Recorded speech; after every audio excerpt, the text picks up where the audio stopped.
जहां इस्लाहात का अमल ही मुतनाज़ हो जाए वहां बिगाड़ ही मुकद्दर होता है। हमारी तमाम सियासी जमातें इस कदर बालो नजर हैं कि अगले इलेक्शन से आगे का सोचना उनके बस की बात ही नहीं है। शायद अब कि फिर इस्लाहात नामी किसी कानून का चर्चा है जो इस्लाहात से ज्यादा फसाद का मौजब है। अब तक की कार्रवाई से ये इस्लाहात का मामला सियासी जमातों से इदारों के दरमियान वजह नज़ा बनता नजर आ रहा है और गैर महसूस कुन तरीके से लगता है कि मामला पार्लियामेंट की दस्तरस से निकल गया है। दूसरी तरफ बिलावल शहबाज की पार्टनरशिप शुरू होते ही नाकाम हो गई है। अदम एतमाद का सिर्फ ऐलान ही हो सका। अब तो हुकूमत के तेवर सख्त हो रहे हैं कि कोई बिल वापस नहीं होगा। खुशाइंद बात यह है कि जरदारी साहब ने पंजाब पर तवज्जो का फैसला किया है। सियासी जमातों को एक सूबे या इलाके तक महदूद नहीं होना चाहिए। उनके पंजाब में दौरे में क्या होने जा रहा है और आखिर इस दौरे का मकसद क्या है, इन्हीं तमाम मामलात पर आज के प्रोग्राम में बात करेंगे। आशा ऐसी बात नहीं है कि अपोजिशन संजीदा नहीं है। मैं पाकिस्तान पीपल्स पार्टी की बात करूँगा। पाकिस्तान पीपल्स पार्टी हमेशा पार्लियामेंट में उन्होंने हमेशा संजीदा किरदार अदा किया है। अगर हुकूमत ये काम करे जिस तरीके से उन्होंने बजट इजलास से पहले किया, जो 20 बिल जो बिलडोज किए, उससे पहले 10 बिल बिलडोज किए, अपोजिशन ने कोरम पॉइंट आउट किया और डिप्टी स्पीकर को ये गवारा नहीं हुआ कि वो कोरम की जो है वो गिनती कर सके और कहते हैं मैं 3 दफ़ा कर लिया। भाई अगर आपने 3 दफ़ा किया तो अगर अपोजिशन 10 दफ़ा भी पॉइंट आउट करेगी आपको 10 दफ़ा गिनती करनी पड़ेगी। उसके बाद स्पीकर साहब को ये महसूस हुआ कि वो चीज़ गलत हुई और उन्होंने on the floor of the house, मतलब है कि अपने चेयर पे बैठकर उन्होंने परसों यही बात दोहराई कि बिल्कुल मैं एक कमेटी बनाऊंगा और इसको हम देखेंगे कि अगर ये गलत हुआ है तो हम इसको रिवाइज़ करेंगे। कल जो हैं वो हुकूमत के तर्जुमान और या एडवाइज़र कहें बाबा रवान साहब आए और उन्होंने कहा कि हम तो ये वापस नहीं करेंगे। तो वो उन्होंने क्या किया, अगर उन्होंने किसी की बेइज्जती की या किसी को सुबकी दी तो वो उन्होंने स्पीकर साहब को दी, क्योंकि स्पीकर साहब ने ये बात की थी।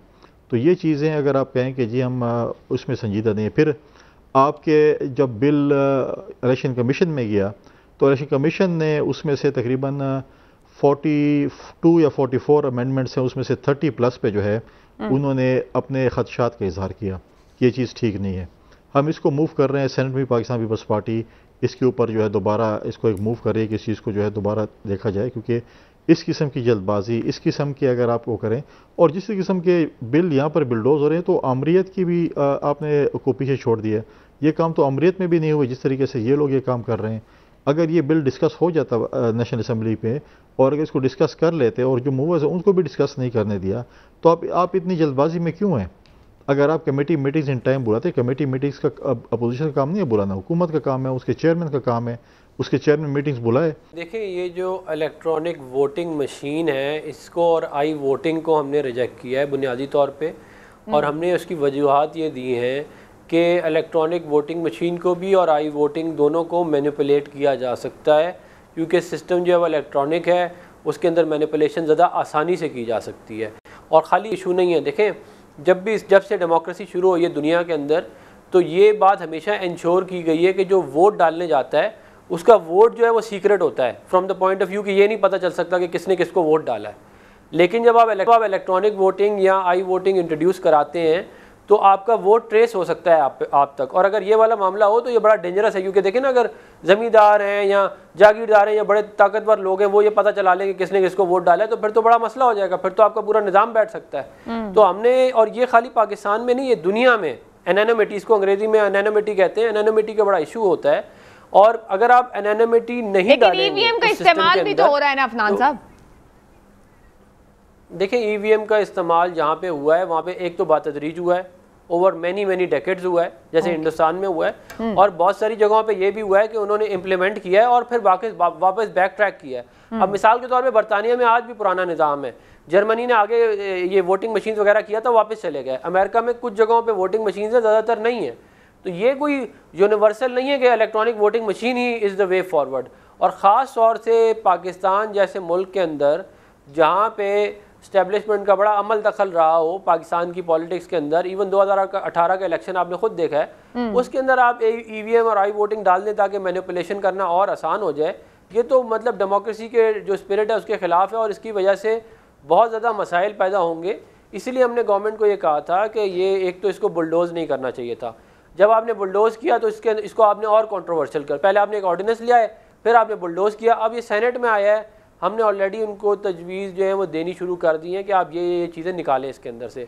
अभी 2 महीने का टाइम होता है कमेटी के पास, उसके ऊपर डिबेट हमारी उनके साथ चल रही है, और हम जो अच्छी इस्लाहत होंगी उनको हम जाने देंगे। हम ये नहीं कर रहे कि हम कोई भी नहीं। देखिए बीबी, ये आज का नहीं है बिल, ये इलेक्शन अमेंडमेंट बिल 2017 का है। तो इसको बेसिकली 4 साल हो चुके हैं, ये 4 साल से कौमी असम्बली में फिर रहा है, और हमारी हुकूमत में आने से पहले नून लीग की जो गवर्नमेंट थी उसने इंट्रोड्यूस किया था। अब हमारी हुकूमत में 2020 की सिर्फ आखिरी 4 मीटिंग्स का आपको हवाला दे देता हूं, जो कि पार्लियामेंट्री अफेयर्स की स्टैंडिंग कमेटी थी। उसने 31 अक्टूबर 2020 को मीटिंग की, फिर उसके बाद 29 जनवरी 2020 को, फिर 10 मार्च और फिर 30 मार्च 2021 को आखिरी मीटिंग हुई थी। इन चारों मीटिंग्स में, जिसमें ऑपोजिशन के लोग भी शामिल थे, गवर्नमेंट के लोग भी शामिल थे, इलेक्शन कमीशन का नुमाइंदा भी शामिल था, जिसमें तमाम चीजों को बड़ा डिटेल डिस्कस किया गया। उसके बाद ये कौमी असम्बली में पेश हुआ। सो ये आज की बात नहीं, बेसिकली 4 साल बाद कौमी असम्बली में पेश हुआ। 2 सर, एक माजरत के साथ बप्पी साहब, वो जो इलेक्शन एक्ट था, आप उसके अंदर मजीद बहुत सी तरमीम ला रहे हैं, और फिर उन तरमीम को सर देखें, अगर आप लाने जा रहे हैं तो आप बात करने को तैयार हो। देखिए मगर सर बात सुने ना, आईनी इदारे के साथ तो आप कंसल्टेशन में नहीं हैं। अगर वो आपको खत लिख रहे हैं, वो चेयरमैन सेनेट को खत लिख रहे हैं, वो सदर साहब के साथ जाके बात कर रहे हैं, तो देयर इज सम प्रॉब्लम। आपने मेरी बात से सुना नहीं कि इन 4 सालों में लातादाद मीटिंग्स हुई, जिसमें इलेक्शन कमीशन के नुमाइंदे शामिल थे। उन्होंने अपना पॉइंट ऑफ व्यू दिया, उसके दुनिया के बाद स्टैंडिंग कमेटी ने अपना डिसीजन देके उसको कौमी असेंबली को पास कराने के लिए भेज दिया। अब आइन के आर्टिकल 218(3) के तहत इलेक्शन कमीशन का काम है कि फ्री एंड फेयर इलेक्शन कराना एज पर लॉ बनाना असेंबली और पार्लियामेंट का काम है, जिन्होंने अपना लॉ बना के उनको भेज दिया। अब इसके खिलाफ अगर उन्होंने इसको रेजिस्ट करना ही था, तो ये जो लेटर आज उन्होंने प्राइम मिनिस्टर ऑफिस को थ्रू पार्लियामेंट्री अफेयर्स मिनिस्ट्री भेजा है, जो कि 2 दिन पहले 3 दिन पहले अखबारों को पहले लीक हो चुका था, तो ये इस तरह भी बात को पहले किया जा सकता था। लेकिन अभी भी बात ही कि सेनेट में बिल गया है, वो स्टैंडिंग कमेटी जो पार्लियामेंट्री अफेयर्स है वहां पर डिस्कस होगा, और अगर कोई रिकमेंडेशन उस पर फिर भी बात हो सकती है। मुझे ये फरमाइएगा कि जो इस्लाहात का मामला जिसपे हम बात कर रहे हैं, जिसपे आप दोनों एक दूसरे को कह रहे हैं कि गलत कर रहे हैं, कोई तरीकाकार है इन इस्लाहात को करने का? कोई बैकडोर चैनल के जरिए कोई कॉम्प्रोमाइज हो जाए, मुसालिहत हो जाए कि आप लोग ट्रस्ट करें? ये कोई किसी जमात के लिए तो काम नहीं हो रहा, ना किसी ने पैसा जेब से लगाना है, अवाम के टैक्स का पैसा लगना है इस पूरे निजाम के लिए, और लॉन्ग टर्म कंसेंसस क्यों नहीं डेवलप हो सकता? देखिए मैं आपको बताऊं, आज से चंद महीने पहले ईवीएम का नाम भी किसी को नहीं मालूम था। ये इनको पट्टी पढ़ाई गई है, ये खुद नहीं इन्होंने सोचा, इनको पता है। जिन्होंने इनका इलेक्शन 25 जुलाई 2018 का इलेक्शन रिक किया, उन्होंने इनको ये पट्टी पढ़ाई है कि भाई हर दफा हम तुम्हारे लिए 3,70,000 लोगों को तो नहीं मोबिलाइज करेंगे ना, बड़ा महंगा काम है, सस्ता काम करो इलेक्शन रिक करने का, ईवीएम मशीनें लगाओ और आई वोटिंग लगाओ, हमने इलेक्ट्रॉनिक चेंज हो जाएगा रिजल्ट। ये तो जाहिर है इन्होंने प्लानिंग, हमेशा से इनकी प्लानिंग पुअर रही है। मुझे आज तक याद है आरिफ अलवी साहब से मेरी मुलाकात हुई थी इलेक्शन कैंपेन के ज़माने में 2018 में, मेरी उनसे इस मामले पे बहस हुई और उन्होंने एग्री किया मेरी बात से, मुझे आज तक याद है। उन्होंने कहा नहीं तुम ठीक कह रहे हो, ये ईवीएम में बड़ा मसला हो जाएगा। आज वो कह रहे हैं कि जी ईवीएम बड़ा अच्छा हो गया है, आई वोटिंग बड़ी अच्छी हो गई है। सारा पाकिस्तान जानता है कि अच्छा अगर आपने सिस्टम लेके भी आना है तो आप बातदरीज लेके आएंगे। आप पहले 5 सीटों पे कराएं, हम देखते हैं कि क्या होगा, फिर आप 20 सीटों पे, जैसे हिंदुस्तान में हुआ है। आज एफआईए ने लेटर इशू किया शहबाज शरीफ साहब को। मैं हैरान हूं, मैं पिछले 2 महीने पहले तैयारी करता रहा कि शहबाज शरीफ साहब के नैब में जो केसेस थे वो टोटल अमाउंट कितनी थी, वो थी 7.2 अरब की। एफआईए ने जो आज लेटर इशू किया है वो 25 अरब की अमाउंट है कि सलमान शहबाज जो इस वक्त लंदन में बैठा है, वो मॉडल टाउन में वजीर आला कॉम्प्लेक्स में बैठ के लोगों से रिश्वत वसूल करता रहा है। तो बाप और बेटा यानी कि हमजा शहबाज शरीफ और शहबाज शरीफ साहब ने फरमाया कि हमारा उससे कोई ताल्लुक नहीं है।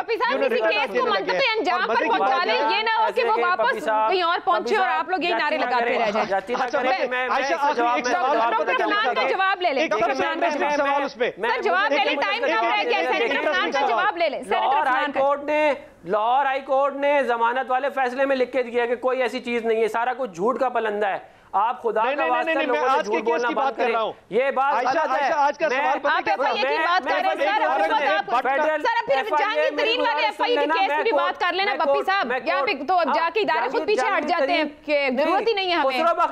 खुसरो बख्तियार को कह रहे हैं बप्पी साहब, किसी ने एफआईए ने कह दिया शहबाज साहब की जरूरत नहीं है तो दे दे जमानत, फिर क्या होगा? खुसरो बख्तियार इन्वॉल्व है, वो आपके साथ बैठा हुआ है। एफआईए वाले कहते हैं कि गुलाम अफनान साहब ये फरमाइएगा, दूसरी इलेक्शन कमीशन गई चली, सुप्रीम कोर्ट भी जाएगी। ये कह रही है कि आपके सारे वजीर करप्शन कर रहे हैं, आप हमें भाषण दे रहे हैं। आपका कौन सा वजीर है जो करप्शन नहीं कर रहा? मैं एक एक प्रोजेक्ट गिनवा सकता हूँ। रिंग रोड में आपके वजीर इन्वॉल्व है, इसका मतलब है कि आपके वजीर इन्वॉल्व है, चीनी में आपके वजीर इन्वॉल्व है। अगर 25 अरब रुपए शहबाज शरीफ का बेटा लेके लंदन में बैठा वो जस्टिफाइड है। आप लोग झूठे आयशा बीबी, आपके पता है सवाल क्या था? 50 लाख रुपए का चेक मिला शहबाज शरीफ साहब को, उन्होंने अपने एक मुलाजिम औरत से बच के अकाउंट में जमा करवा दिए हैं। अलीमा अपना बनी गाला का महल ठीक है, ये तो फिर आप दोनों जाने बगैर इल्जामात बराए इल्जामात पे रहेंगे। सर इदारों को मौसर बनाएं।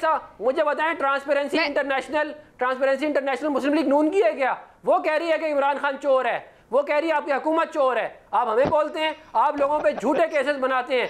FIA ने झूठे केसेस बनाए लोगों के ऊपर।